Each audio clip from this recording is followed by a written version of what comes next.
உயர்ந்த இடத்தில் இருக்கும்போது உலகம் உன்னை மதிக்கும், உன் நிலைமை கொஞ்சம் இறங்கி வந்தால் நிழலும் கூட மிதிக்கும்னு சொல்லுவாங்க சார்.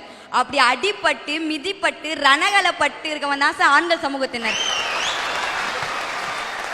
இந்த ஆண்கள் சமூகத்தினர் தன்னோட உரிமை இழந்துட்டு வராங்க தான் சார் நான் சொல்ல வரேன். சார் ஒரு பையன் வேலைக்கு போகாம இருக்கலாம் சார், கல்யாணம் பண்ணிக்காம இருக்கலாம் சார், ஏன் அவனுக்கு ஒரு கேர்ள் ஃப்ரெண்ட் கூட இல்லாம இருக்கலாம் சார்.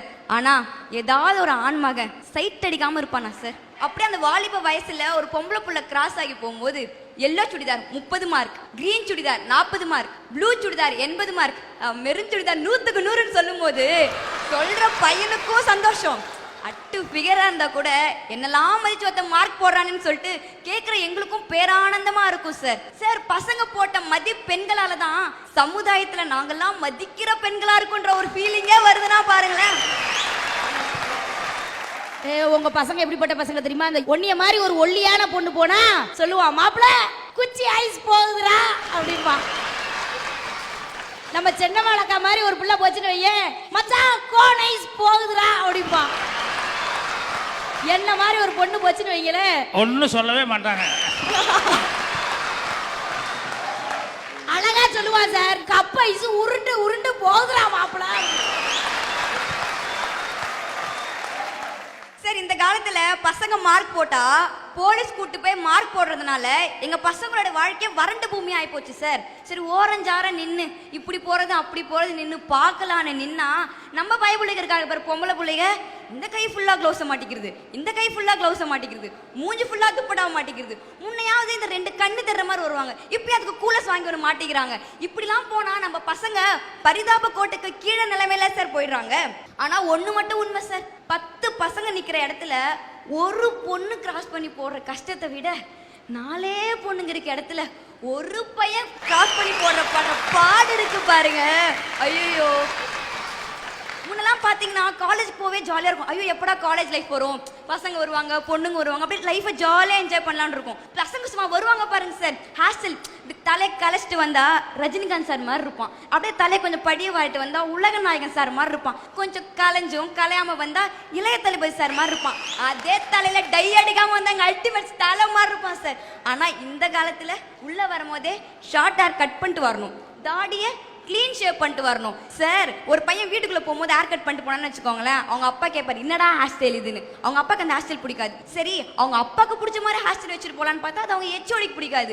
இவங்க 3 பேரும் காம்ப்ரமைஸ் பண்ணி அவனா ஒரு ரகமா ஒரு ஹேர் ஸ்டைல் வச்சுட்டு போவான், ஆனா அது அவன் கேர்ள் ஃப்ரெண்டுக்கு பிடிக்காது சார். இந்த சுதந்திர பூமியில ஒரு ஆண்மகன் தனக்கு பிடிச்ச மாதிரி ஒரு ஹேர் ஸ்டைல கூட வச்சுக்க உரிமை இல்லைன்னா அப்படி எப்படி சார் ஒரு ஆண்மகனுக்கு உரிமை இருக்குன்னு நான் பேச முடியும்? அந்த காலத்துல பையன் எதுன்னு தெரியும், பொண்ணு எதுன்னு தெரியும். ஒரு சாரி கட்டியிருந்தா அது பொண்ணுன்னுவோம், வேஷ்டி சட்டை கட்டியிருந்தா அது பையனுவோம்.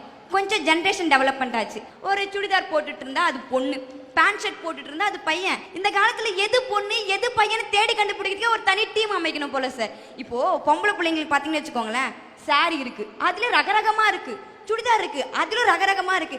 ஆனா பைபிள்ல பாத்திருக்கீங்களா, ஒரு ஜீன்ஸ் போடுவானுங்க அதுக்கு காம்பினேஷன்னால ஒரு டிஷர்ட் போடுவாங்க, அதையும் இந்த பொம்பளை பிள்ளைங்க விட்டு வைக்கிறது இல்லையா சார். ஒரு ட்ரெஸ்ஸை கூட ஆண் மகன் கிட்ட இருந்து பறிச்சுல சார் இந்த கேர்ள்ஸ் போட்டுக்கிட்டு இருக்காங்க.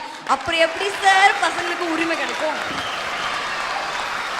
இப்ப இந்த பிள்ளை ட்ரெஸ்ஸை பத்தி பேசிச்சுல, ஒண்ணு வேண்டாம், இந்த பையன் பேண்ட் சட்டையை கலட்டி போடுங்க, அந்த பிள்ளைக்கு அழகா இருக்கும். ஜீன்ஸ் டாப் போடுங்க அழகா இருக்கும்.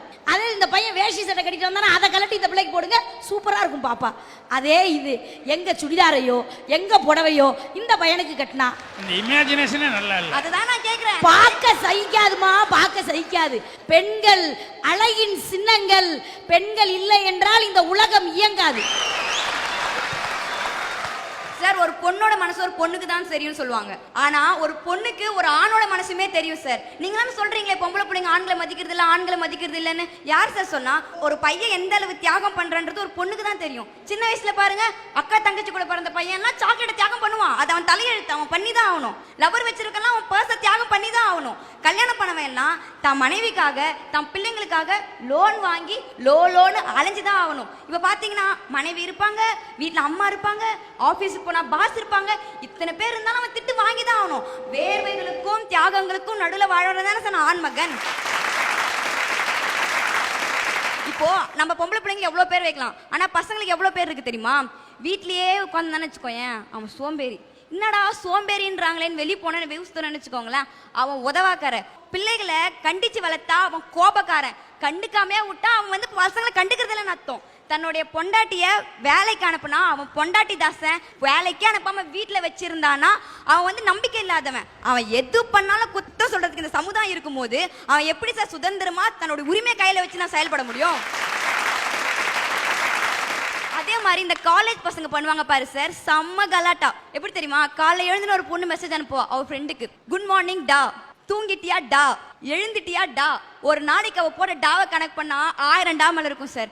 நம்ம பயப்புல தெரியாதனமா ஒரு டி அப்படின்னு போட்டான்னு வச்சுக்கோங்களேன் சார், அங்க ஒரு வேர்ல்ட் வாரே ஆரம்பிச்சுன்னு தான் சார் அர்த்தம். சார் பசங்க வந்து பொண்ணுங்க கிட்ட கடைபிடிக்கிறதுக்கு ரொம்ப சின்ன விஷயம் சார். என்ன தெரியுமா? மானம், ரோஷம், வெக்கம் அறவே கூடாது. ஆங்காங்கே சில இடங்களில் ஈகோக்கள் எட்டி பார்த்தாலும் அறவே தவிர்ப்பது அவன் வாழ்க்கைக்கு நல்லது சார்.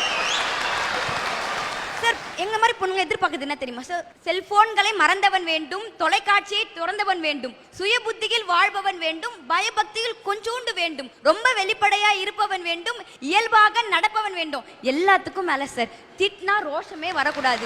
எங்களை செல்ல பேர் வச்சு கூப்பிடணும் சார். இதை விட பெருசா நாங்க என்ன சார் எதிர்பார்த்துட போறோம்?